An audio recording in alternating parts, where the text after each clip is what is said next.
بسم اللہ الرحمن الرحیم۔ سیرت النبی حصہ نمبر 9۔ مدینہ وہ جگہ تھی جہاں اسلام کو ایک نئی زندگی ملی۔ محمد رسول اللہ صلی اللہ علیہ وآلہ وسلم نے مدینہ میں ایک ایسا معاشرہ قائم کیا جو عدل، مساوات اور بھائی چارے پر مبنی تھا۔ یہاں مہاجرین اور انصار ایک ساتھ ایک نئی اسلامی سفر پر روانہ ہوئے۔ مدینہ میں سب سے پہلا کام جو محمد رسول اللہ نے کیا وہ مواخات تھا، یعنی مہاجرین اور انصار کو بھائی بانی بنا دینا۔ یہ اسلامی معاشرے کا ایسا پہلو تھا جس میں مدینہ کے رہنے والے انصار نے مہاجرین کو اپنے گھروں میں جگہ دی اور ان کی مالی مدد کی۔ اس بھائی چارے نے مسلمانوں کو متحد رکھا۔ مسجد نبوی نے نہ صرف عبادت کی جگہ تھی بلکہ اسلامی معاشرتی اور سیاسی سرگرمیوں کا مرکز بھی بن گئی۔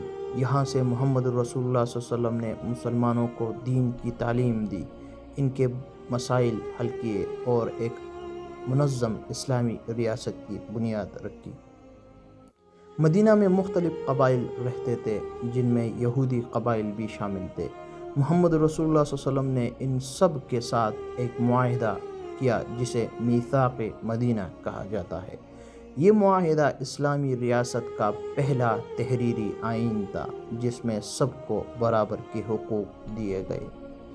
اسلامی ریاست کے قیام کے بعد کئی چیلنجز سامنے آئے۔ ایک طرف منافقین تھے جو مسلمانوں میں تفرقہ ڈالنے کی کوشش کر رہے تھے، اور دوسری طرف قریش تھے جو مسلمانوں کو ختم کرنے کے در پر تھے۔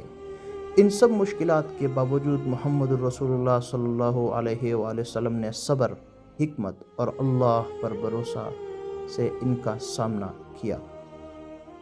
مدینہ میں اسلام کو مزید مضبوط کرنے کے لیے اذان کا نظام متعارف کروایا گیا۔